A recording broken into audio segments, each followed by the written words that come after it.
So I think like most of you looking around, we know, some of you we don't. My name's Ben, this is my wife Katrina, and we started a nutrition coaching company called Married to My Macros about 6 years ago. And for us, this is like the epitome of what we enjoy doing the most, is getting out and actually providing some knowledge and some education and some information to the community where we feel like we can actually affect the most amount of change in terms of health outcomes for the community. All right, so a lot of what we see and a lot of what we deal with is people's understanding of nutritional concepts actually being more determined by marketing more than actual fact, okay? And especially in a clickbait era that we find ourselves in, we find that most people have a very, very peripheral understanding of nutrition, but that it's easily deterred or easily misinformed, right? And now the problem is that people don't have no information, we tend to have too much information. So if we have no knowledge, how do we decipher fact from fiction, okay? And that's basically the crux of what we want to go through today and give you guys just a really top level understanding of basic nutritional principles that no matter where else you go through your nutritional journey and what you learn and what you read, you'll find that these always hold true, okay? Does that make sense to everybody? Yep, awesome. So we don't just want to lecture at you guys, like we want this to be as interactive as possible, okay? So anytime, if anything we say doesn't quite make sense, maybe it's counter to something that you've heard or you've read or that you're doing, please ask, okay? We've got probably 5 or 6 different topic points that we really want to hit for you guys, but ultimately, so that you get the most out of it, we're going to let you guys dictate where we spend the most amount of time, and the way that you do that is by asking questions, okay? And we'll also promise not to geek out too much, okay? If I start to see some eyes glaze over, I'll most likely try to pull Kat back out of the rabbit hole, all right? But we definitely want to not just give you, the peripheral information, but try to help you understand why we're telling you that information as well, okay? So we'll go through a little bit, and then we'll have just some general Q&A at the end. If there's any burning questions any of you have that we didn't cover, then you can ask them as well. Sound good? Yep. Thanks, Jack. Easy. All right. Okay, so let's start right at the top. So we split this seminar into 3 main segments, okay? We talk about the how much, of what, and when, okay? And the when is particularly important for CrossFitters, all right? Is anyone in here doing any other sport, any other training outside of CrossFit? Do we have any football players, endurance athletes, runners, netball? Yeah, any running? Yeah, like long distance? Yeah. Any weightlifters, Olympic weightlifters? Good. Oh, my soul. There goes half our presentation. All right, perfect. So as we go through, obviously the crux of what we're talking about is going to be specific to CrossFit, but we'll also elaborate a little bit more for some of the different sports as well. Do we also have anyone following kind of like a more specific dietary pattern? So any plant-based eaters? Trying. Okay, we got kind of a little bit, a couple little ones. Anything else? Any keto? Anything like that? Keto? Yeah. Right. Keto as well? Richie? Intermittent fasting? Paleo? Whole30? Yeah. Okay. Bits and pieces. Cool. All right. So what all those things have in common ultimately is what we're talking about there is affecting what we're going to call your energy balance. So if we start right at the top in Nutrition 101, we start with understanding calories and what they are, right? So calories is probably a term we've all heard at some stage over the journey. Yeah. Do we feel like we have a good understanding of what calories are? Yep. No? Yeah. Does anyone want to stick their hand up and give me a definition of what a calorie is? Yeah, it's usually the response, right? So when we're talking about calories, all we're talking about is a unit of measurement, okay? It's just simply the measurement we use for understanding how much energy is involved in what we're talking about eating, okay? So the energy we derive from food is measured in calories, all right? They're not good, they're not bad, they're indifferent. It's usually just our perspective of not understanding quite what they are that usually gives it some emotional color, okay? So when we're talking about understanding how much we need to eat over the course of the day, it's important to understand what factors go into determining how that amount is actually calculated. Make sense, right? In a perfect world, if you were to get up every day on the scales and see the exact same number, we'd call that energy balance, all right? So that energy balance determines that the amount that you're eating is exactly equal to the amount that you're burning or expending, okay? That's a little... Yeah, so if we're talking lab, right? So based on what most people's goals are when it comes to their health and fitness, most people are either A, trying to lose weight, or B, trying to gain weight, right? And what we're looking at doing with those people is affecting that energy balance. If you're looking to lose weight, you want to be eating a little bit less than you're expending, so you're in caloric deficit. And if you're looking to add mass, you're looking to be in caloric surplus, so eating a little bit more than we're spending. Make sense? Still with me, everyone so far? Yep, okay, perfect. So that energy balance, surplus, deficit, that's kind of the crux of what we're doing with calories, okay? So then naturally the first question is, cool, well then how do I work out how many calories I should be eating in a goal relative to what my goal is, okay? And we call this your total daily energy expenditure calculation. So if you can see the potato looking pie graph behind me, that's what I'm trying to illustrate there, okay? So there's a few factors that go into determining that total amount, and we start with what we call your BMR, or your basal metabolic rate, okay? So if you were to lie in a lab, not moving, on the bed for a 24-hour period, you would still be burning energy, okay? Even though you're not actually doing anything, just having your bodily functions still working has an energy expenditure component attached to it, okay? Now this is gonna change based on your gender, your height, your weight, and your age, all right? The amount of lean mass that you have, et cetera, et cetera. But for most people, it's going to be anywhere between 12 to 1300 for someone about Kat's size, and about 1900 to 2000 for somebody my size, okay? So we're just getting started. We haven't even gotten up out of bed today. There's already an energy component that we need to account for. For most people, that's going to be about 50% of their total caloric need, all right? I'm actually going to use Kat as a bit of a case study here, okay? So if we look at Kat being 33, yeah? 1 in 10 seminars he gets this, Yeah. right? Still as old as the day I met you, that's why, still 29. So if we look at Kat, she's 33, 5'4" on a tall day, and she's weighing in at roughly about 65 kilos, okay, as a female. So we're looking at Kat's BMR being about 1300 calories, okay? So this is before she's even moved, all right? Now, obviously she's not gonna be lying in bed 24 hours a day, 7 days a week. So we factor in another 10% for what we call Kat's resting metabolic rate, all right? So she gets up out of bed, even if she just migrates to the couch, maybe she patters around, goes to the bathroom, comes into the kitchen, makes a coffee, and then sits down.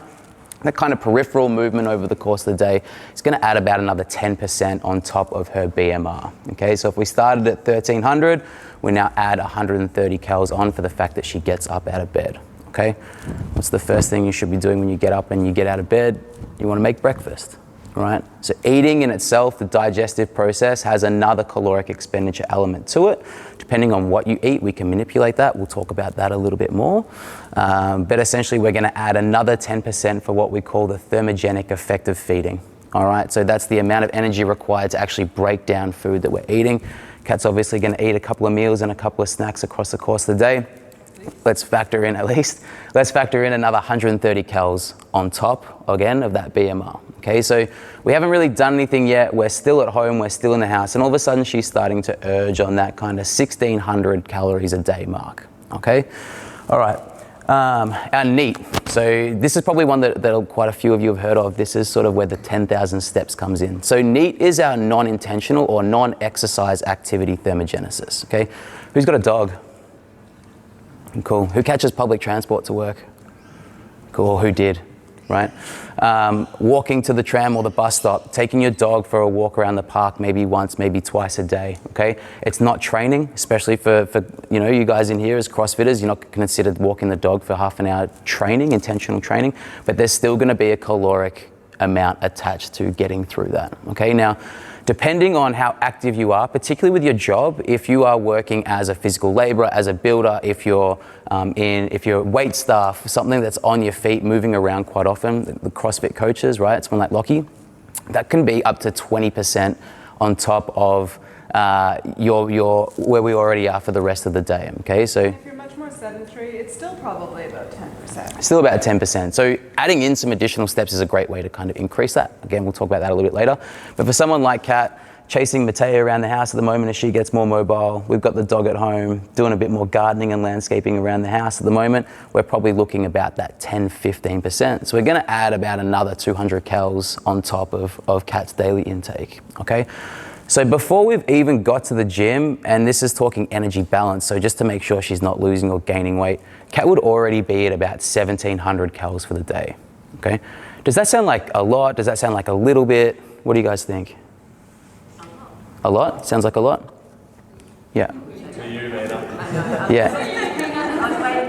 Perfect. And that used to be the right reaction we get all the time. People are like, oh my God, that's so much food, right? I think in the CrossFit world especially, we're starting to see a little bit more acceptance of numbers like that being an absolute kind of base. Yeah. Right? Has anyone ever used an app like MyFitnessPal or one of those? Yeah, Googled your macros, you put in weight loss and it gives you this number. It's probably around 1,200. Yeah. So what those apps are doing is they're throwing you straight on just your basal metabolic rate to basically ensure that you're in caloric deficit. And so remember, that's the number that we said was necessary to keep you alive. It's not necessary to keep you in optimal health. It's definitely not covering any sort of active needs if you're an active individual. And we haven't even started talking about the gym here. Yeah. So we get to a point where Kat's on about 1,700 calories and now she decides she's going to come into the gym and actually do some intentional training, okay? Now, depending on what that training is, what the methodology is, how hard she's going, et cetera, all other controllables accounted for, that can be anywhere from another 150, 200 to 550, 600 calories, depending on what she's doing, okay? As CrossFitters, doing particular gyms programming or, doing the quarterfinals over the weekend where you're trying to put yourself into a pretty dark place and hold it for a while, you're going to be towards that upper end, okay, of that caloric expenditure. So if that's someone like Kat, again, just to keep her stable, she needs to be eating probably 2,250, 2,300 calories in a day, okay? Which is pretty big number. I see some faces that are, like, it's a lot. It's a lot of food, right? If you're doing doubles, if you're training twice a day, if you're CrossFitting 5 times a week, and then you're doing some endurance training on top of that, or you're playing netball on top of that, you want to continue to factor in those numbers. Yeah. Right? Okay. So that's just to give you a general idea of how to start working out the basics. Obviously, the approach is very individualized, okay? So we're not by any means saying if you're a 33-year-old female, you should be eating 2,300 calories. That's the minimum standard.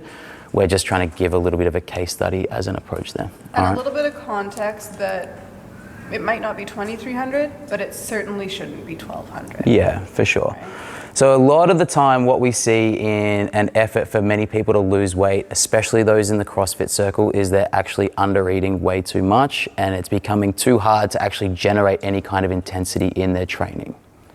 Okay, so this is kind of where things start to get a little bit murky when we understand calories and we understand if we want to lose weight, we need to be in caloric deficit, but there is such a thing as too much of a good thing. And if you aren't eating enough that you can have productive training sessions, you're kind of working against yourself there. The body is also inherently efficient, and it's always going to try and find the most efficient route forward to get the most done for you with what it has, right? So if we're under-eating and under-eating and under-eating, our metabolism is going to find some adaptations to that to burn less energy, right? And so by eating less, we are actually burning less and able to consume less, and that becomes a huge problem over time.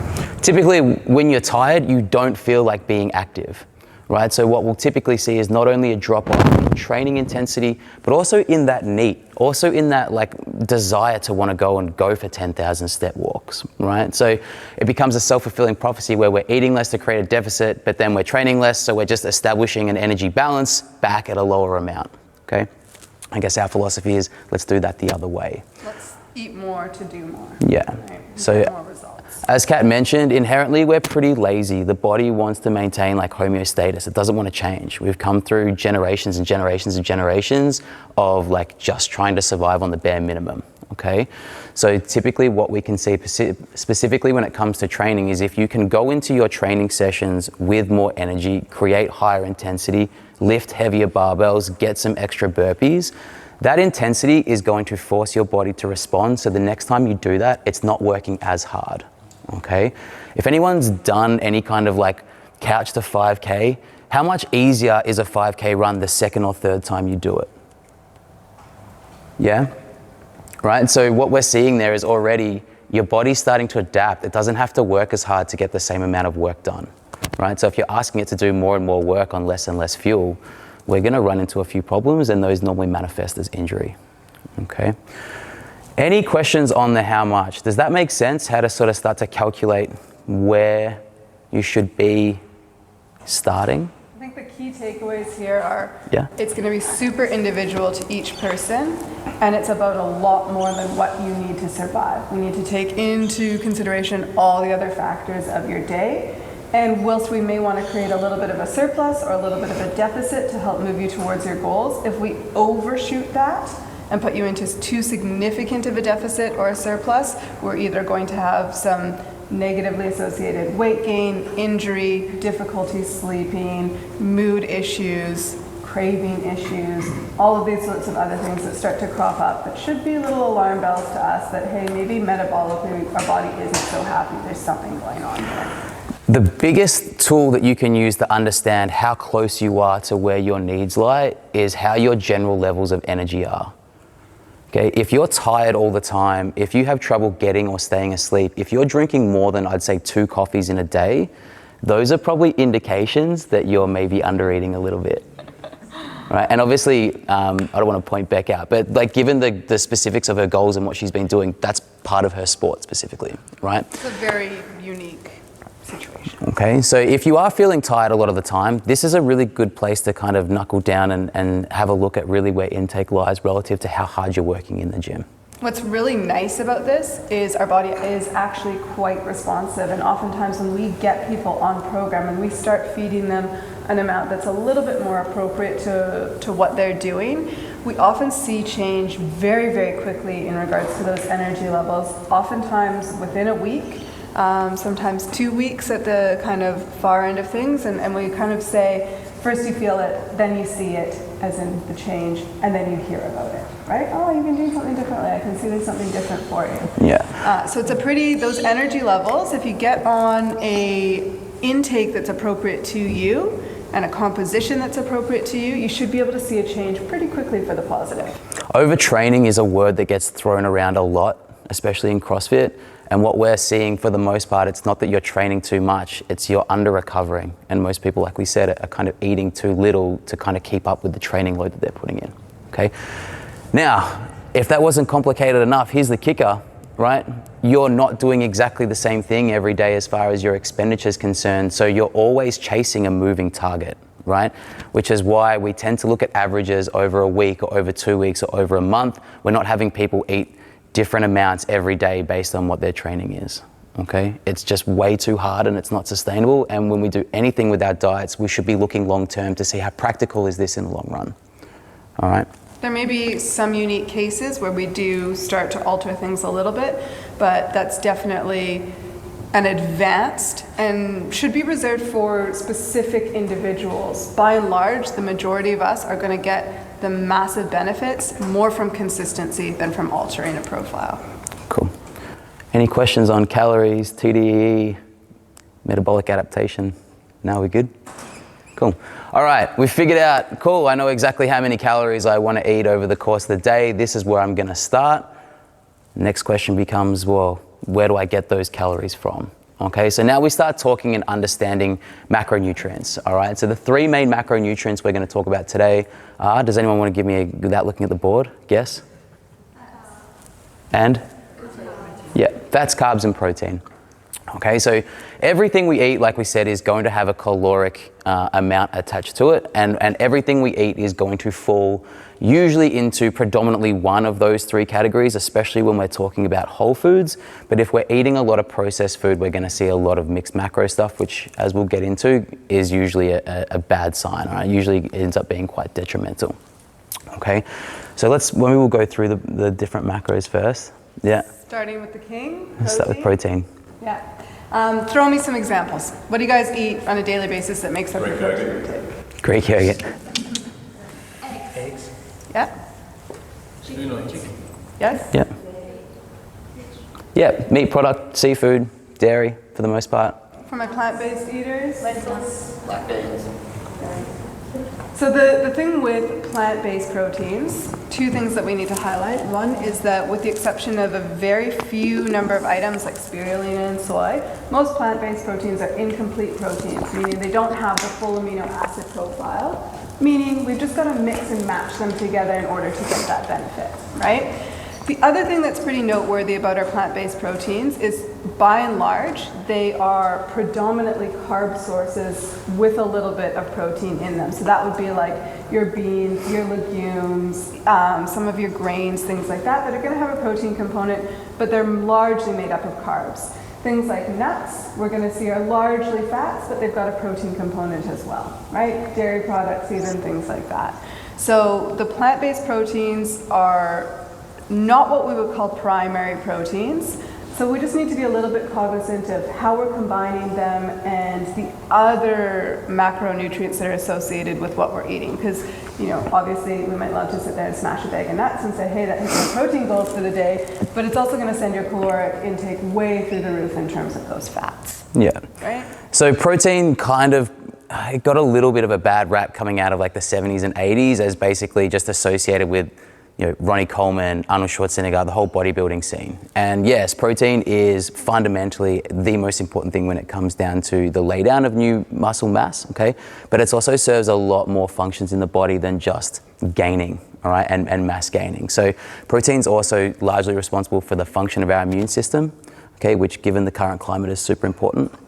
If you've ever seen anyone, or if you even noticed going plant-based, that you tend to get a little bit more congested or sick earlier on, usually what happens is you pull meat product and we don't replace the same amount of protein equivalent, right? So we see a little bit of an increase in inflammation there, okay?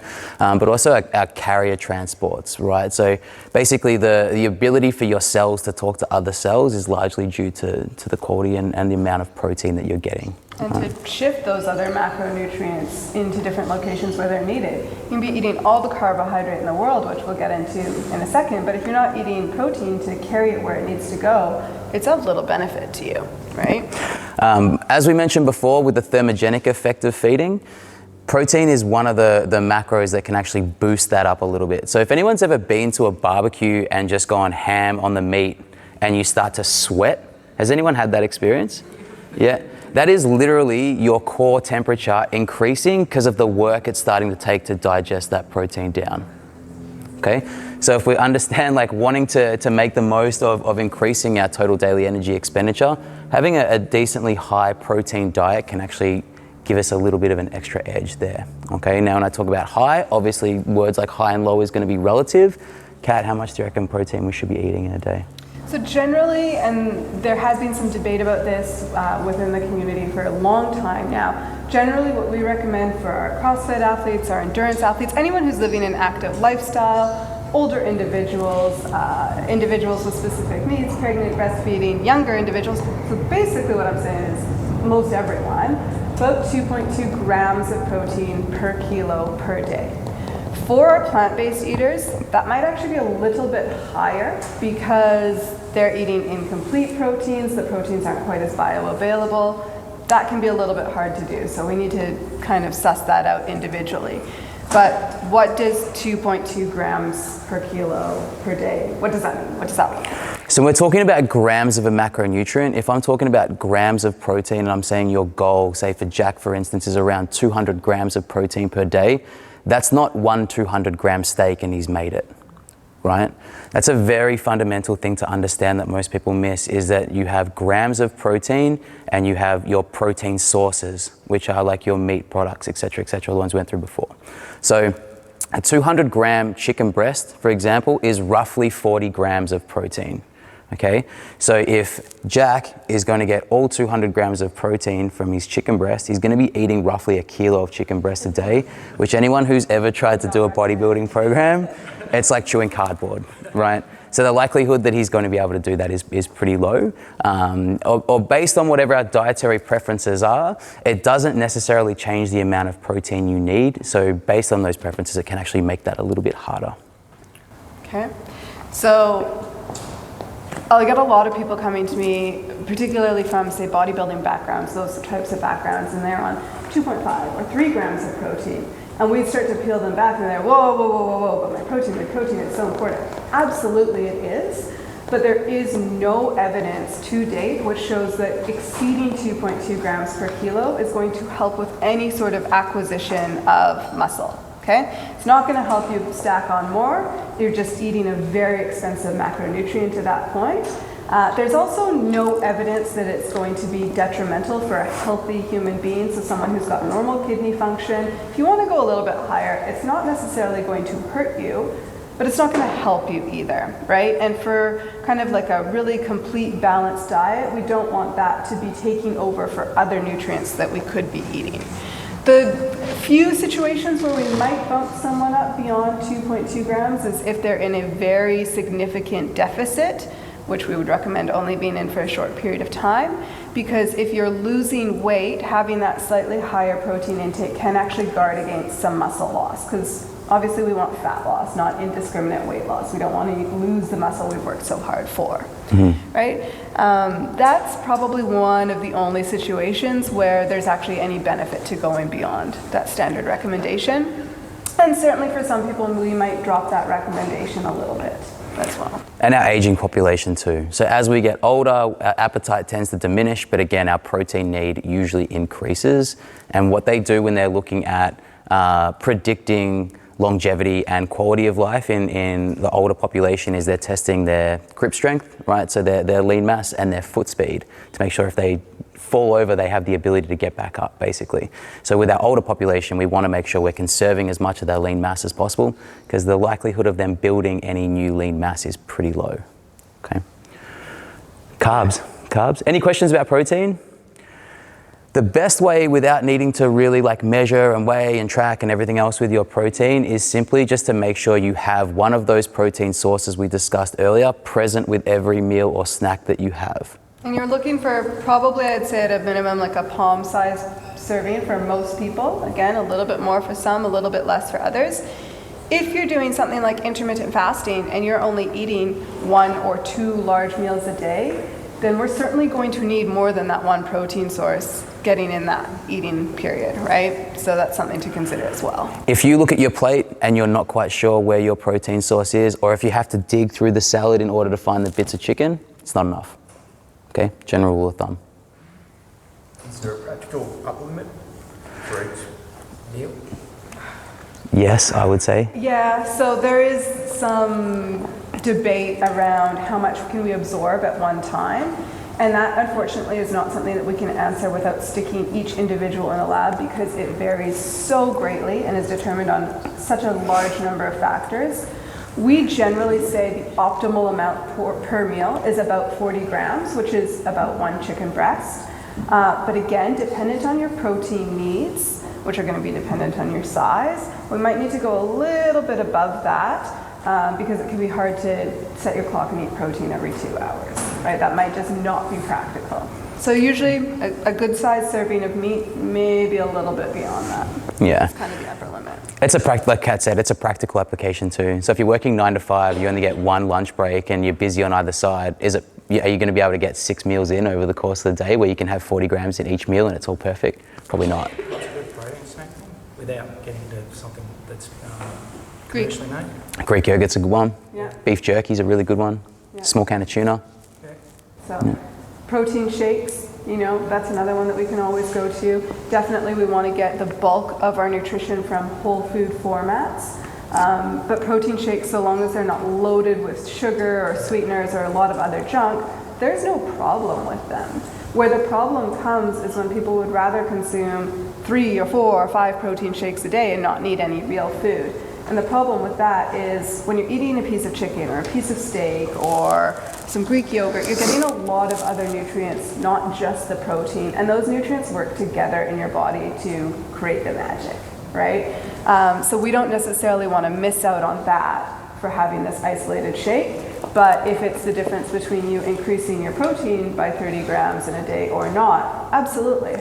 Have the one shake as a snack. And get the rest of it from whole food sources. If you do work out that you're currently a little on the lower side of your protein, I wouldn't be doubling my amount of protein intake overnight. It's definitely something to build up slowly to over time. And given kind of what we said before about how hard it is for the body to break down, if we start super loading with protein, digestively we're going to see some upset as well. It's going to cause a bit of backing up there. So the best thing you can do is incrementally increase it and increase your water intake alongside, because we do need water in order to break the protein down. Right. Any more questions about protein? Who feels like they're not getting enough? Mina. Just one, pretty good. Oh, that's a few hands. There was a few little... All right. I tell you this, I have had to work at my protein intake every day of my life in order to meet my needs, and I enjoy animal proteins quite a bit, so it's simply something that most people have to stay on top of and have to be very cognizant of in order to actually hit their needs. Yeah. It's not something most people are accidentally going to go over on. Which makes protocols like intermittent fasting and stuff that much harder, right? Now you're trying to do the same amount in less amount of time. So it's just more difficult. Carbohydrates. All right. Generally everyone's favorite macronutrient, right? As CrossFitters, we should love carbohydrates. Okay, they're the primary fuel source for the body. They're a primary energy source. We talked earlier about the body. I don't like the word lazy, I like efficient. It wants to go for the low-hanging fruit, the easiest thing it can, and the easiest thing that it can turn into fuel is carbohydrates. We kind of break it down into two types. We call them quick-acting and slow-acting carbs, okay? Our slow-acting carbs are going to be things like your grains, your starchy carbs, right? So your oats, your yams, your sweet potatoes, rice, pasta, those sorts of things. Your fast-acting carbs are going to be anything that has that kind of sweet element to it. So fruit, baby food, commercially prepared intra-workout type drinks, things like that. And then our veggies are also carbohydrates, but they've got such a low amount of carb associated with them that we're not going to use them as a primary fuel source. We just want them increased throughout the day for their other benefits that they give us, right? So, how do we know how much to eat?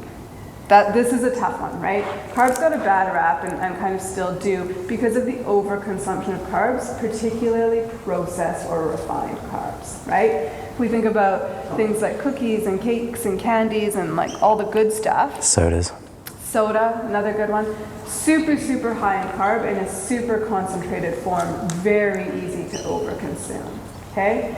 Carbohydrate intake needs to be very specifically tailored to both your body type and the activity that you're doing. So a sport like CrossFit, which we're accessing kind of the PCR and glycolytic systems, we need quick carbohydrate available to us, but we're not working out for hours and hours and hours and hours. Something like endurance training, we're probably gonna need a little bit more because we're working out for hours and hours and hours and hours. So, what we generally recommend is a mix of predominantly slow-acting carbs with a little bit of those fast-acting carbs sprinkled in and around in our workout, and maybe a little bit elsewhere throughout the day for things like their micronutrients, if we think of berries or something like that. Do you have more to add to that? I do, yeah. So yeah, what Kat sort of said there in terms of the metabolic pathways, we'll touch on a little bit more too, but understanding that if protein is one of those macros that takes quite a long time to digest, because it is our primary fuel source, carbohydrates will be digested first and foremost, okay?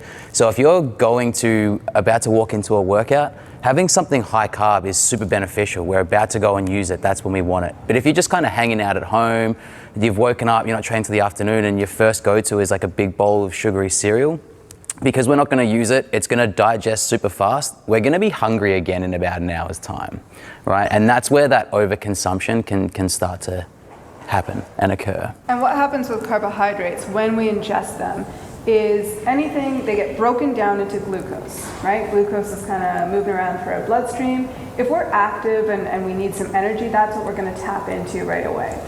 If we don't use that glucose, what happens is it gets transported into the muscle tissue and into the liver to be stored as glycogen, which is simply a stored form of glucose, which we can then break down later and use when we're active. Fantastic, we love that.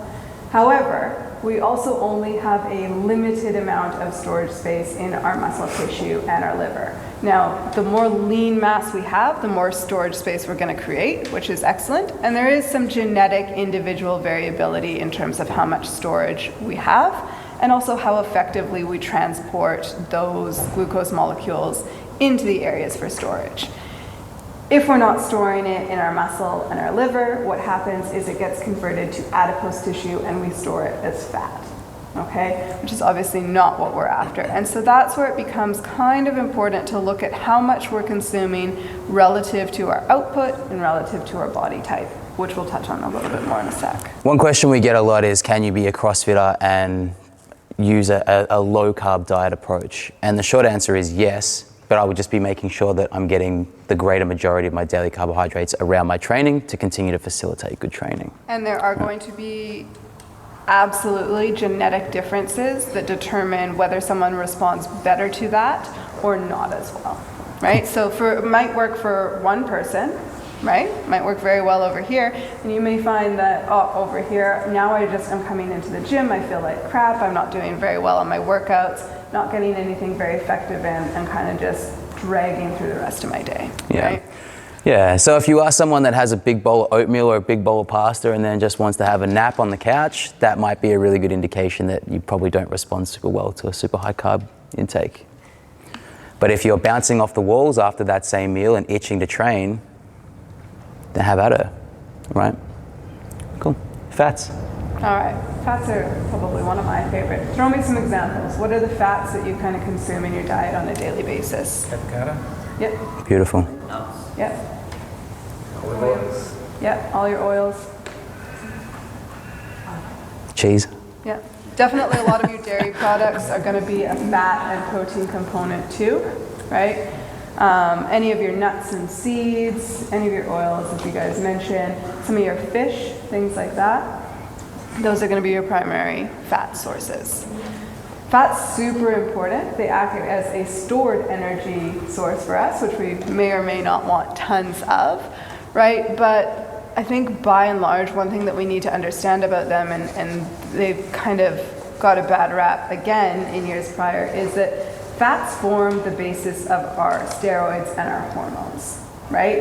And if our hormones are not functioning appropriately, if we're not producing them in sufficient amounts, if we've not got appropriate ratios, nothing in the body is going to work the way that we want it to. Anyone who's had any sort of issues with thyroid disorders, low testosterone, issues pre or postpartum is going to know just how strong those hormones are, right?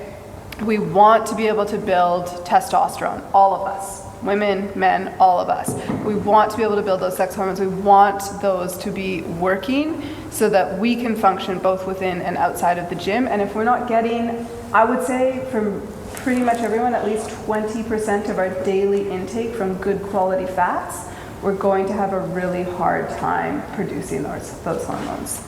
Okay? Any questions? Cool, so those are the three main macros. Alcohol's the fourth. I'll talk about that one a little bit later. I'm sure everyone's wondering how much they can fit of that into their TDE too, right?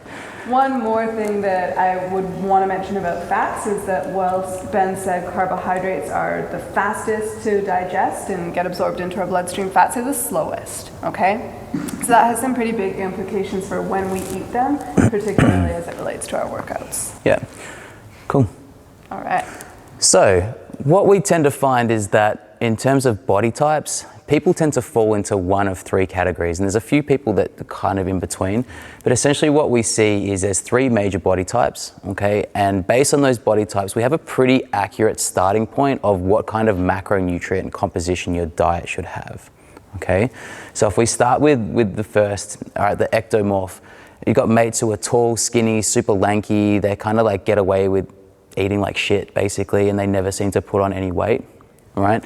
So what we're usually seeing is their metabolic rate is always humming, right? They're always kind of redlining, they're probably tapping their foot heaves, they're always just sitting there doing this, they're always moving. And as funny as it sounds, it's not necessarily nervous energy, but it is NEAT expenditure, right? So their caloric requirement from doing all that, from revving so hard all the time, is actually higher than people who don't, right? Coupled with that, usually their sensitivity to insulin or their ability to store carbohydrate not as adipose tissue, but in the muscle is usually much higher, which means they generally tend to favor a higher carb approach, okay? I call these guys the forgotten population of fitness because it can actually be very, very difficult for them. They have to eat so much and so consistently to put on weight, and especially if you're trying to put on muscle mass, that can be a real challenge, and it is difficult. So for those of us who maybe don't fight the same battles, that can look envious, but it's a very difficult position to be in, and those are people that really benefit from dialing in their nutrition, pay attention to what and when they're eating, and very important to pay attention to how we're setting up their macronutrient profile. Yeah, so for those guys and girls, we're going to probably start with about 30% for their protein intake, so 30% of their total caloric intake to come from protein, about 50 to 55% to come from carbohydrate, and the rest to come from fat, so 20 to 25%. Now, part of that, as Kat mentioned before with digestion rate, is that if someone's got to eat a hell of a lot of calories because they're trying to gain weight, the more fat they eat and the slower it digests, the less appetite they're going to have to continue eating. So overall, their caloric consumption might be much less. So we want to, in this case, give them all the fast-acting carbs a lot of the time so that they are hungry more of the time, so they eat more in general. Does that make sense? Cool. On the complete other end of the spectrum, we have our endomorphs, okay? So if ectomorphs are built like an I, our endomorphs, like myself, we're built like an O, okay? So everything I just said about ectomorphs, these guys, we're basically the opposite. Much slower metabolic rate, definitely don't tap my foot at 1,000 times an hour, and generally speaking, my sensitivity to insulin is not that great. So I'm gonna tend to feel more sleepy than I do feel amped up after a big serve of carbohydrates. All right, is the question? No, oh, sorry, stretching. Yeah. What do you mean by sensitivity to insulin? Yeah, so when we eat glucose, when we eat carbohydrates, the glucose in the bloodstream triggers a release of insulin, okay? And insulin is basically trying to shuttle the glucose into the muscle, okay? So if you are super sensitive to that insulin release, you'll store a lot of that glucose in the muscle rather than as adipose tissue, as body fat. But if you're resistant to the insulin, so think like type 2 diabetics always have quite a lot of blood sugar, high blood sugar levels, which is why they tend to take more insulin or get taught how to control their insulin to encourage the storage of carbohydrates in the muscle rather than as laydown of more tissue. Does this make sense? Yeah. So endomorphs are basically the complete opposite. We're still going to give them an amount of carbohydrates, particularly if we're CrossFitting. Like we said, it's still our primary pathway for the sport, but we're going to back it right off. We're going to bring it down to basically 25%, maybe a little bit higher depending on the relative leanness of the individual, but the majority of that person's calories are going to come from those fat sources, okay? And again, we kind of play that game with satiation where if we're giving them more fat, they're going to tend to want to snack less, which is going to help keep their calories more intact. Okay. So for those that are, kind of less sensitive to insulin, they have a difficult time maybe losing fat, but a relatively easy time putting on lean mass. They feel a little bit sleepy when they have those big servings of carbs as opposed to energized. Like Ben said, we're still going to give them carbs, but we're going to be very specific about when we time those carbs. We're going to really try and sandwich their workouts before and after so they make the most of them. It's also when we're going to be most sensitive to insulin is immediately after our workouts. So we can help replenish our stores in an appropriate way. And then the rest of the day, we're maybe going to back it off a bit. Nice thing about someone who's an endomorph is you can modify this a bit. So by feeding someone an appropriate amount, not having them in a huge deficit or a surplus for an extended period of time, and by feeding them an appropriate carb level to their activity, we can actually increase over time the amount of carbs that we give them. Okay? And they generally deal quite well with that, but we wouldn't throw them a ton right off the outset. Yeah, so as Kat said before, if we know that we store glycogen in lean mass and we're adding more lean mass to the frame, we've got more storage capability for glucose. Okay. And in the middle we have mesomorphs. Mesomorphs are the guys and girls that you just love to hate, right? They're, other than the ectomorphs who can eat anything, mesomorphs will eat whatever they want and they tend to look pretty much beach ready 24/7, right? So what we've noticed when we do dial in our mesomorphs is not necessarily a huge change in terms of body composition, but we see a massive improvement in performance. Okay. Now these guys are super lucky because as you can kind of see on the board, it's a pretty even split across. So they tend to just err with preference. Again, we're going to take 30% from their protein intake. So that's that 1 gram per pound starting point. Give them plenty of carbs to train with and then essentially fill the rest with fat based on preference. Okay. The ones you love to hate. What, somebody who's an endomorph and then they get fit and build themselves up, do they move into that meso? Correct, yeah. So you can shift. So these are definitely, to keep in mind, starting points. And usually what we're seeing there is if someone is losing an amount of weight and they are resistance training and they are adding more lean mass, like I said, their ability to store carbohydrate or glucose on their frame is much better, right? And if they're becoming more and more active and their energy requirement is increasing, we'll start to slowly add more carbs in to counter that or to take care of that. And it's just going to end up skewing their profile a little more towards a meso than endo. The physical look of a person that changes them from being that endo to a meso. It can be other factors. I think probably most people looking at Ben wouldn't immediately peg him as an endomorph, right? But well and truly he is. It's been a long journey to kind of get where we're at right now, where we've been able to shift him into much more of that mesomorphic profile. But what we would see if Ben stopped CrossFitting is we'd probably have to shift back to that endomorphic profile relatively quickly, or we'd start to see some pretty significant body composition changes for him. I'm a great example of that myself. I'm definitely an endomorph by nature, and having recently had a baby and have had my activity change quite a bit, definitely shifted back more in towards that from a mesomorphic look, which is where I was at just before, right? So it's a continuum, it's not static, unfortunately. So that's a really good point. This is your starting point, okay? But it's not like, there's no such thing as a forever profile, okay? So where you start, physiologically things will change and you have to adapt for that as well, okay? And that's more complicated than it sounds. Starting to see some glossy eyes. How's everybody hanging in there? We doing all right? Okay, so let's talk about when to eat all of this, right? Because we've kind of worked out, here's what I need in terms of calories. I kind of identify right now as one of those body types, so I maybe have a general idea of how I'm going to split those up, but timing matters as well, right? Especially for the ectos and the endos, as we mentioned. So I really like to break this down into the type of activity that you're doing, whether you're doing some low intensity, steady state, some cardio, some endurance training, versus you're coming in and you're doing a CrossFit class, which is very high intensity, right? So essentially what happens is we access nutrients in the same way for each of those types of activity.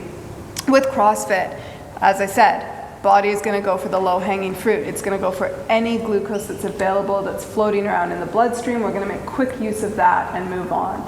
Next thing we access is free-floating fatty acids, but there's really not very much of that we can break down from the bloodstream and utilize. So after that, we're moving on to our stored glycogen, our stored form of glucose.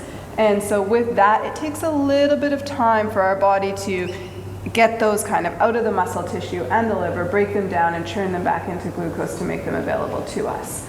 So if we're doing a workout like Fran and you've got a sub 3-minute time for it, you're probably going to be relying on almost exclusively blood glucose, okay? If you're doing a 20-minute WOD, a hero WOD, something that's a bit longer, you're going to work between that blood glucose and the glycogen to fuel you, all right? Because we're working at such a high level of intensity, it's super hard for our body to access stored fat to break that down, so we typically don't. What we see with people who are under eating generally or who are coming to a workout fasted, who don't have a lot of glucose available in their bloodstream or a lot of stores that are filled out, is the only other place we can get energy is by tapping into our protein stores, which don't exist aside from muscle, right? We work very, very hard to build muscle. We do not want to be tapping into that and breaking that down for energy ever. So that is what we're always aiming to avoid with CrossFit. With the endurance work, it's a little bit different. The glucose available in your bloodstream is so short-lived relative to the duration of your activity that it's almost inconsequential, as are the free-floating fatty acids. But because you're working at a much lower heart rate and because you're in a more aerobic state as opposed to an anaerobic state, you can use that oxygen to break down stored fat, okay? So your triglycerides. So that's where the bulk of your energy is coming from with those workouts, which means we can fuel you for it a little bit differently. Same thing as the HIIT training though. If you've not got a lot of those stores to give up, or you're pushing into an intensity level that's too high and you can't get that energy available quickly enough, if you're not taking something supplemental, so some sugars as you're running, whether that be a gel or a drink, something like that, we're going to start tapping into those protein stores as well, which is an absolute no-go from our perspective, right? So, how do we address this? In a perfect world, 2 hours before your workout, we would want to see you have one of those slow-acting carbs that we talked about. Starchy carbs, grains, oats, yams, rice, pasta, bread, things like that. For a morning workout crew, who's 6 a.m., 7 a.m. here? Yeah, you guys probably aren't super keen to get up at 4 a.m. to do that? No? Didn't think so? Usually not. So what we would say then is about 30 minutes before your workout, if you can have some quick acting carbs, like a piece of fruit or a pouch of baby food or two, something like that, that's going to get that blood glucose level up. In time for your workout, you're going to be able to access that and you're not going to be digging into those protein stores. Okay? If you're someone who feels fine when you train fasted, I'd be excited for you to have even half a banana on your way to the gym. Yeah, because if you feel fine with no glucose in your bloodstream, how are you going to feel once you get a little bit? Remember, we said our goal with our clients is to get you to eat more, to do more, to get more results, as opposed to eat less, to do less, to weigh less, right? For those of you guys that are working out in the afternoon or at a different time of day, in a perfect world, you do have time probably to have a meal with a slow-acting carb 2 hours beforehand, which is how long it's going to take to digest and become available. So have those oats, rice, yam meals 2 hours before. Top it up with something sweet half an hour before you come in, and I don't mean snakes, I do mean fruit or baby food, something, you know, high quality and nutrient dense, and that's where you're going to get the best possible workout for you, right? That's where you're going to be able to tap into that higher level of intensity, not eat into those muscle stores, and move forward. Yeah, so again, the type of training you're doing will play a role there with that timing. So if you're going to come in and do CrossFit and you're going to be doing a heap of burpees, if you feel like you're going to throw up and you're feeling like it's sitting in your gut, you're probably eating too close to the session, right? So maybe try a little bit earlier. But on the other hand, if you're coming into a weightlifting class, I personally like having something in my stomach that I feel like I'm pushing against the belt when I'm lifting heavy. So I might actually bring that meal a little closer towards the session in order to achieve that. So that's very much personal preference. Yeah. Right? Might need to play with that one a little bit. And then the other big thing that we kind of alluded to earlier was fats. They're really slow to digest, and not only are they slow to digest, but they'll kind of slow down the absorption of everything else that you've consumed alongside them. So if you're coming in to do a CrossFit workout with 150 burpees in it, would not recommend taking your banana and dunking it in a bunch of peanut butter. Delicious, but save that for another time of day, because those burpees are going to start to feel pretty awful pretty fast, right? Questions about timing? Questions about anything? So the night, like for like a run, like the night before carb loading stuff, like where does that fit in with the timing? Yeah, so that fits into kind of the filling out those glycogen stores, right? And so dependent on how advanced you are at running and what body type you have might, alter how much carbohydrate you consume.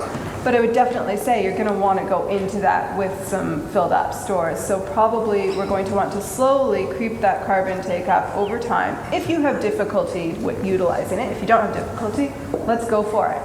And then that's also going to kind of ensure that you probably don't need to eat quite as much, especially if it's an early morning workout.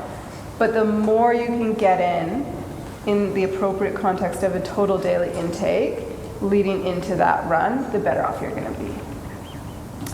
One thing I didn't mention, post-workout, probably your most important meal of the day, okay? We, especially when we're talking muscle building, we don't build muscle in the gym, right? We rip, we tear, we break that muscle apart. Where we build that muscle up is when we sleep afterwards, so that could maybe be another component that a lot of us are missing. But we need to have the nutrients on board in order to build that muscle, to repair that muscle, and to refill those glycogen stores. So, we want to be eating a carb and protein-rich meal in that post-workout period. There's not this magical 1 hour anabolic window where you need to get a shake in immediately. But if you know that you're going to be a little delayed getting to a meal, having a protein shake immediately after your workout is not a bad thing at all. But then we want you to follow up with a balanced meal. Okay? The shake post-workout also helps with that ceiling, right? You get 30 grams in, and then you get to another meal where you can do your next 40 grams. right? So, Cool. questions? Any general questions, any questions about anything? Probably all you guys could do with drinking more water and getting more sleep. It's usually the Pretty forgotten universal. part of the conversation, especially when it comes to body composition and recovery. 8 hours is not an exceptional sleep. It should be seen as the minimum, okay? Would a long, slow workout burn more fat than 30 minutes of high intensity? So if you went for a long run for 2 hours versus half an hour in here doing conditioning? Yeah, it's an interesting question. Definitely session to session comparable, I would say yes, right? But once you stop with low intensity activity, and because the heart rate's pretty steady, pretty low, you stop burning. So if you go through 300 calories on the run, once you stop running, it stops, right? If you're in here doing Fran, right, and you're lying on the floor for longer than the actual workout took you because of how hard you've gone, the amount of recovery required to come back from that, your basal metabolic rate, so your body core temperature, is increased for the rest of the day. So everything's running a little bit faster, trying to recover from that oxygen debt from that 2-3 minutes of exercise. So that's true with any of your high intensity work. If you're, working to breathe and your heart rate is up, you're creating an oxygen debt, which can take 8 to 12 hours to kind of replace, which means that basal metabolic rate, say you increase 50 calories an hour for the next 10 hours. Well, that's 500 calories now you've burnt.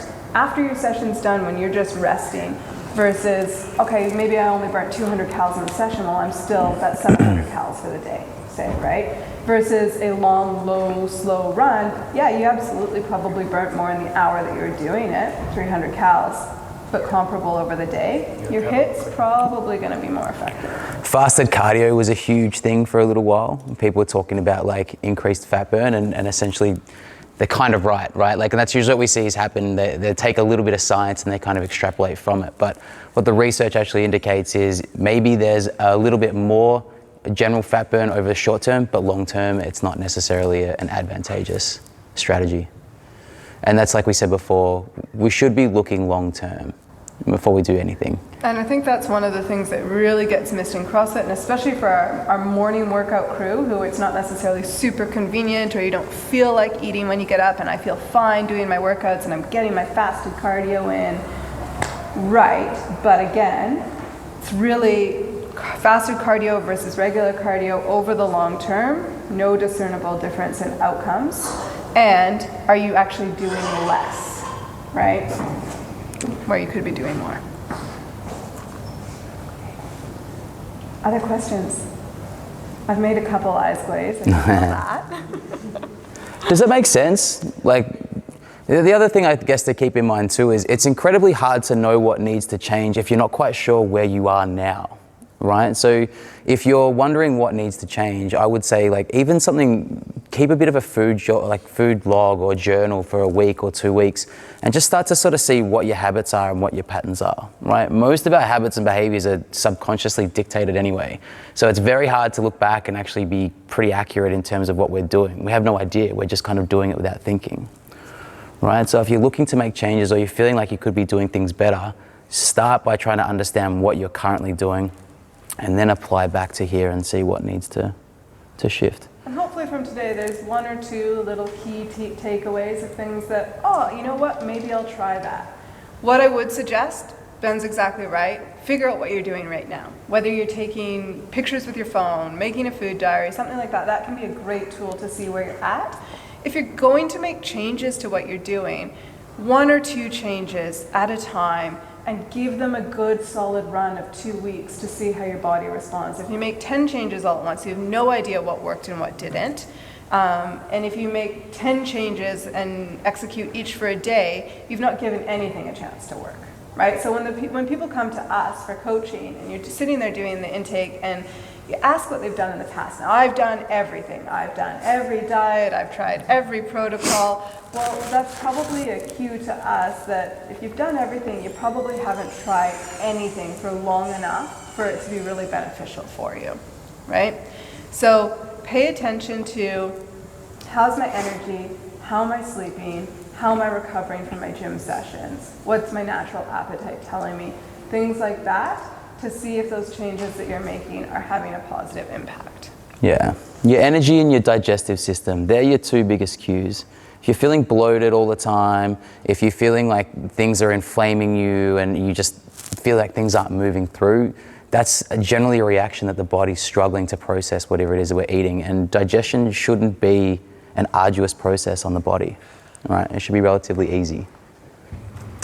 And if you do have any other questions, like come and see us, or come and see Nina, or come and see Lockie. Like, we're around, we're in the classes. Come and chat. I have one question. Sorry. Hydration. Yes. So if you're coming to the 6 a.m. class, what should you be? So when you wake up, that is the pinnacle of dehydration. That is the most dehydrated you are going to be during the day, right? So I recommend to all of my clients, especially those who struggle with getting their water intake up, chuck a shaker full of water onto the counter overnight. That's 700 mils. Get up, take your fish oil and your vitamin D in the morning with your shaker of water. You're 700 mils into your goal, which is probably for most of us between 2 and 4 liters, right? Depending on our size and our activity level. So now you've already knocked off a huge amount of that. You've combated that overnight dehydration. When we talk about hydration levels, we see that a 2% decrease in hydration, which is kind of, when you can start to feel at the back of your throat, oh, I'm a little bit thirsty, I could have a drink, but you're not running to the kitchen to get it. That's about a 2% drop in dehydration. That can translate to a 25% decrease in exercise performance, right? So that's massive. If we can get up, have 700 mils of water first thing in the morning, come in and do the class. Do not count the water that you consume during your workout as part of your total daily goal. And then hydrate again well post. You're going to be in pretty good shape. What about before you go to bed? We had a coach years ago who used to say you should go with a full bladder basically, but then you don't get enough. Disagree. Yeah, 100%. I would say dependent on your personal kind of body and functions and how often you need to get up to pee, we would recommend most people cut off around 6 or 7 p.m. because you really want those overnight sleep disruptions to be absolutely minimal. Your sleep quality and quantity is so important. You're much better off loading your water through the middle of the day. I totally get where the argument is coming from, and if you had a catheter in to drain it and you could just sleep through it, yeah, all the power to you. But if you're getting up 2 or 3 times a night to go pee, you're really cutting into the quality of your sleep. Right. And especially if we're looking at for body composition changes, sleep is absolutely massive, massive, massive. If anyone listened to Matt Fraser's podcast with Joe Rogan? No? Yeah. One of the big takeaways I took from that, he was like, if hydration and sleep came in a pill form, they wouldn't be able to stock it on the shelves quick enough. So true. And they're honestly like 2 of the easiest things to pay attention to, and maybe that's why we neglect them so much, because they're too easy. People right? think it's too basic. They think it's not going to make that much of a difference. I work with a lot of weightlifters. That's kind of my background myself. And so when I water load my weightlifters, which is a terrible, awful experience, that can involve drinking anywhere dependent on their size from 5 to kind of 8 or 9 liters of water a day for a week. That is when we see their best performances, and that's in the middle of a cut because they are so well hydrated. So personally, they have to stop and piss every 20 minutes, but yeah. like when they lift, I would not recommend for the general population for sure, but it just does go to show you how much of a difference that can make. Cool. Alcohol, yeah. The 4th macronutrient, right? So alcohol is a very interesting one, and what we tend to see with alcohol is not so much the alcohol that's the issue, but the flow-on effects from a big night, okay? So 1 gram of alcohol is more akin to fats in terms of its caloric nature. So, and this is probably something we should have mentioned, carbs and protein will give us 4 calories per gram, okay, per gram of protein or carbohydrate. Fats will give us 9 grams, okay? So, 9 calories per gram. So it's not necessarily that they're bad, but they're much more calorically dense than the others, right? So it's easier to consume. Alcohol is about 7, all right? And now because alcohol is not naturally occurring and we can't store it, we will start to use alcohol as our preferred energy source to get rid of it, right? So what that means is that everything you consume while drinking is going to be stored until you've gone through the booze. Okay. Now, number 1, it's a really shitty source of fuel, which is why you feel so terrible the next day, okay? And number two, what tends to be the biggest effect in our clients that we see is a big Saturday night means a hangover on Sunday, which means we're not grocery shopping or meal prepping, which means Monday, Tuesday, Wednesday, we're scrambling. Maybe we get back on track on about Thursday, and then it's the weekend again, right? So it's quite easy for it to kind of not just be that one night, but end up kind of costing you almost a week, right? And even if you do set yourself up quite well in that regard, keep in mind that alcohol does suppress testosterone and growth hormone production. So especially if you're working hard to build some lean mass, consuming alcohol alongside that might not be your best friend. We absolutely do not advocate for a no alcohol life, okay? That's not what we're saying. What we're saying is be cognizant of the amount that you're consuming, how frequently you're consuming it, how well you're setting yourself up for the rest of the week.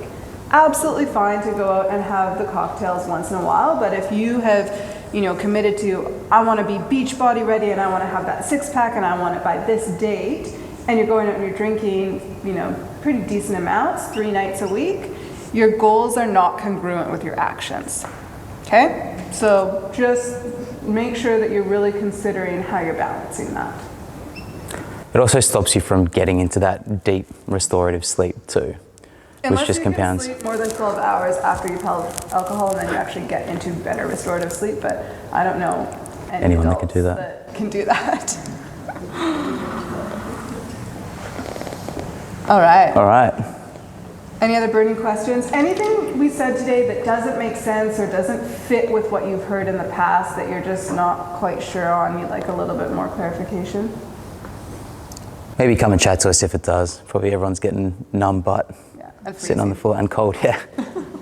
Is there, how do you determine calories in the sense of you go to a rough number, if you sat down with somebody, would you actually work out their real number? Yeah, so we start with a number of different theoretical equations, and we understand that like this is on paper, but we're going to try it for 2 weeks and see what your responses are practically and physiologically, right? So if what we think is, hey, with what you're doing, Jules, you should be on at least 3,000, and we start creating a plan that puts you there, and you tell us you're feeling like shit, you're feeling slow, you're feeling sluggish, then it tells us we need to increase that amount, right? So it's a good starting point, but we want to see how you actually respond.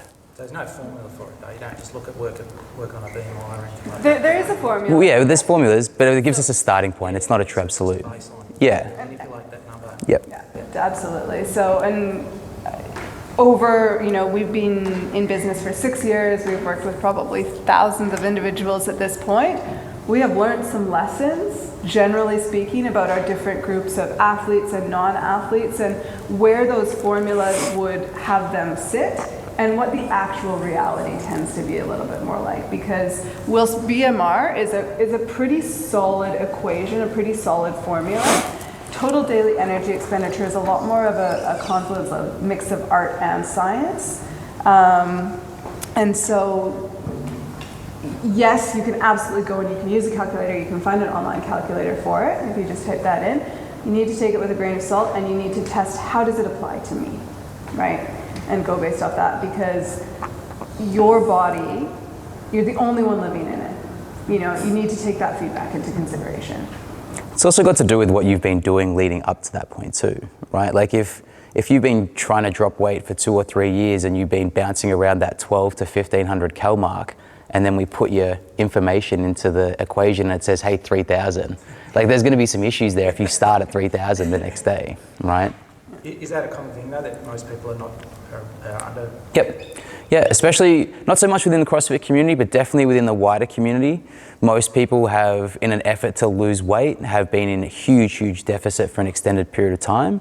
And there's much more, and we could do a whole another seminar on like weight loss psychology and, understanding that there's a difference between weight loss and fat loss, which is largely misunderstood within the community too.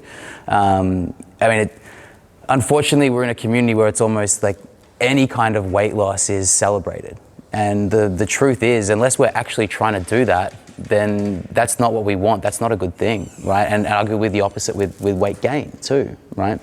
But it's a much longer and deeper conversation as to why did you choose that arbitrary number that now you base all your self-worth and determinable factors on wanting to see in the scale. That's a whole. Yeah, it's a whole other nother one. seminar. We'll do that one day. But yeah. You just got to start. Start, see how you feel, make some changes, see how you feel. But it's about giving it 2 weeks, 4 weeks, 6 weeks. You know. Be curious, play around, and ask questions. You know, if Yeah. there's something you don't know. Like we said, Lockie, Mina, great resources. Ben and I, with the exception of the last 2 weeks, are generally always around and happy to have a chat as well. Right? Cheers, guys. Good job, babe.